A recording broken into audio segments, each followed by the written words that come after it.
I've been talking about War Thunder in a pretty negative light recently, and I think that's giving some people the wrong idea. I get a lot of comments asking, if you hate the game so much, why do you still play it? I don't know if hate is the right word, more so disappointment. War Thunder obviously has some merit, otherwise I would just talk about something else. I try to bring so much attention to War Thunder's negative aspects so they can be improved, because I think it has a lot of unused potential. But since you guys are asking for some more positive content, I'm gonna go ahead and detail what I think War Thunder gets right. This comes down to personal opinion more than anything, so you might not agree with me. Without further ado, let's jump into it. When I think about War Thunder's positive aspects, the first thing that sticks out to me is the gameplay. That's pretty non-specific, but in a general and fundamental sense, War Thunder's gameplay is pretty solid. It's the smaller details that usually bother me. The use of realistic armor mechanics is the biggest draw. I've tried playing other games that use HP systems, and I didn't enjoy them at all. Knowing that you could very easily one-shot an enemy, or in turn be one-shot yourself, adds a lot of tension. The ability to spawn in multiple vehicles is also something that War Thunder does differently, and I think it adds a lot more variety to matches.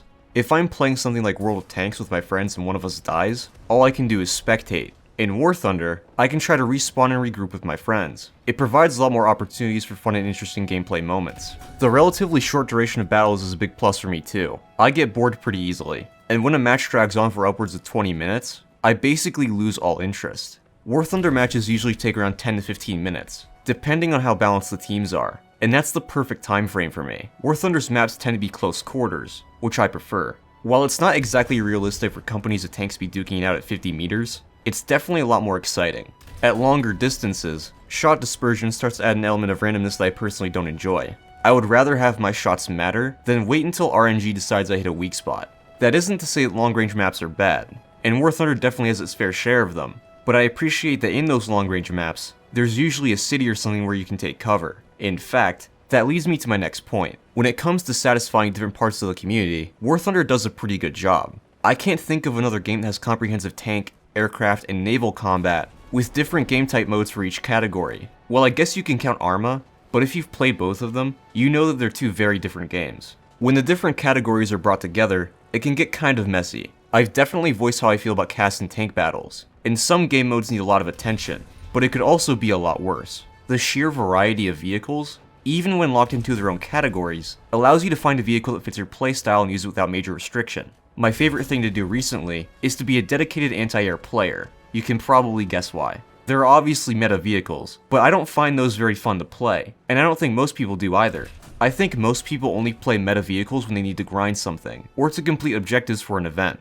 I also like that, for the most part, vehicle stats are based off of how they performed in reality. This is a pretty big deal to me, and I'm not exactly sure why. When you start to inflate stats, it kinda just takes me out of it. Like, if I see a T-34 zipping along at 60 kilometers an hour, something in my brain just shuts off. I think it's also because if you give the player too much power, it kind of stops being fun. And finally, there's something that most people probably aren't expecting, and that would be Gaijin's PR team. That includes both the actual PR team and most forum mods. I bet some of you are already writing comments detailing your bad experiences with forum mods, but in my experience, it has been largely positive. I wish that response times on bug reports could be better, but I think that's mostly out of their control. It seems like an understaffing problem, not an issue with the mods themselves. The fact that Gaijin is a public forum where you can voice concerns or make corrections to the game is a big deal. I mean, most games have forums, but with War Thunder, you can actually get tangible results. I've submitted a ton of bug reports, and a lot of them have made it into the game. In terms of the actual PR team, I can't say I've ever had a negative experience with anyone on it. They're all pretty nice and chill people. Despite how much I complain about War Thunder, the existence of the content creator Discord shows that they actually care about making it a fun game. We can pretty much give direct feedback to the devs, and recently, they've been asking us for feedback on specific issues. I'm not sure how much I can talk about what goes on there, and I always err on the side of caution, but the point is, War Thunder isn't just a complete cash cow. I know that saying they're not just out to take your money isn't exactly high praise, but given what some people think, it doesn't hurt to give perspective. I hope this video was a nice break, and as always, I hope you guys enjoyed it. I'll see you on the next one.